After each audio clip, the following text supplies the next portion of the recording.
Good morning, Namkosi, and thank you for coming in today. We appreciate you taking the time to meet with us. Before we begin, let me briefly introduce myself and Mapo's restaurant. My name is Tony Jacob and I'm the manager here. We're excited to learn more about you and your experience.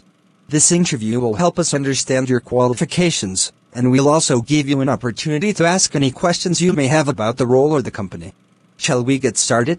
Of course, sir. Tell me about yourself and why you want to become a cashier. I am reliable, honest, trustworthy and hardworking.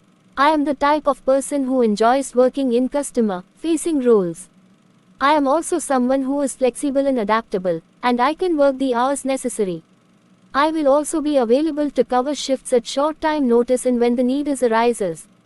If you can hire me as your cashier, I will learn the role quickly and you can also rely on me to carry out my duties with professionalism, diligence and accuracy. I understand that, for your business to be successful, I need to serve your customers with a friendly and welcoming manner.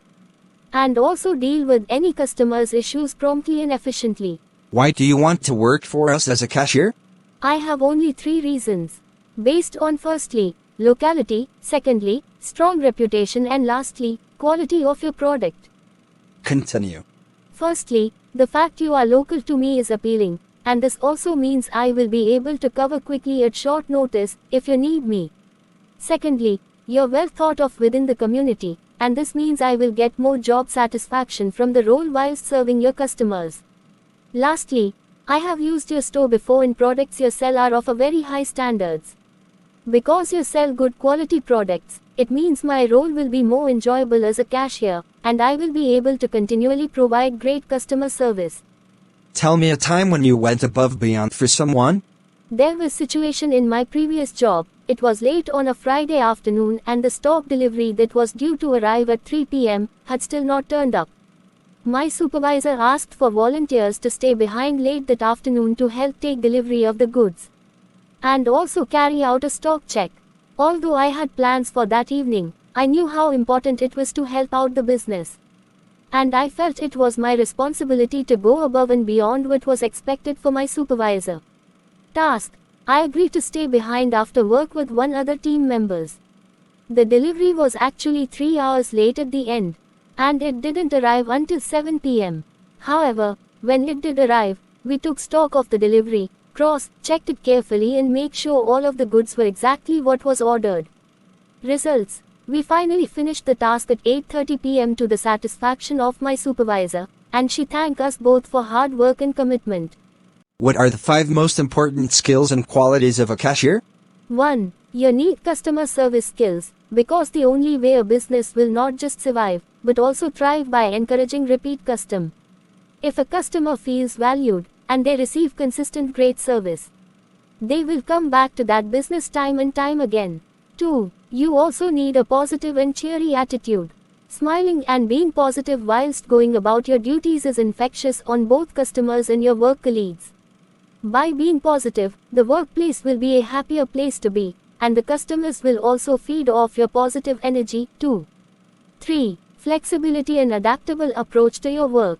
On occasions, your manager or supervisor will need you to come into work additionally hours, and you may also need to stay behind late to help out when needed.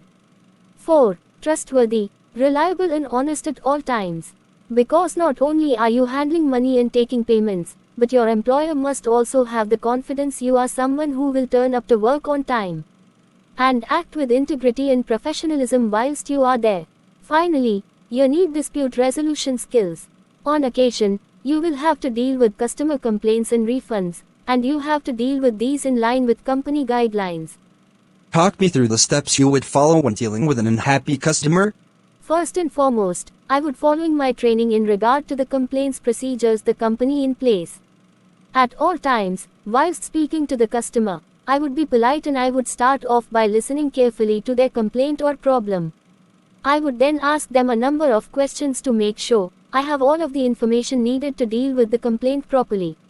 I would apologize if the company were at fault, before suggesting a resolution to their complaint, which may include replacement products or even perhaps a refund being issued. I would then confirm with customer that they were satisfied with my proposed solution before apologizing once again for any inconvenience that has been caused. Finally, I would look for ways to make sure the complaint or problem didn't happen again. Thank you, Namkosi, for sharing more about your experience and qualifications with us today. We appreciate your time and the insights you've provided. Before we wrap up, do you have any questions for us? Do you see my skills contributing to this company? Yes, of course. I think you're a good candidate for this job position. I'm happy to hear. No more questions. Great! We will be reviewing all the candidates and will get back to you by the 13th of January 2025 with our decision. In the meantime, feel free to reach out if you think of any further questions or need additional information. Thank you again for coming in, and we wish you all the best. Thank you so much, sir, for giving me this opportunity. No, thank you for coming. Bye-bye.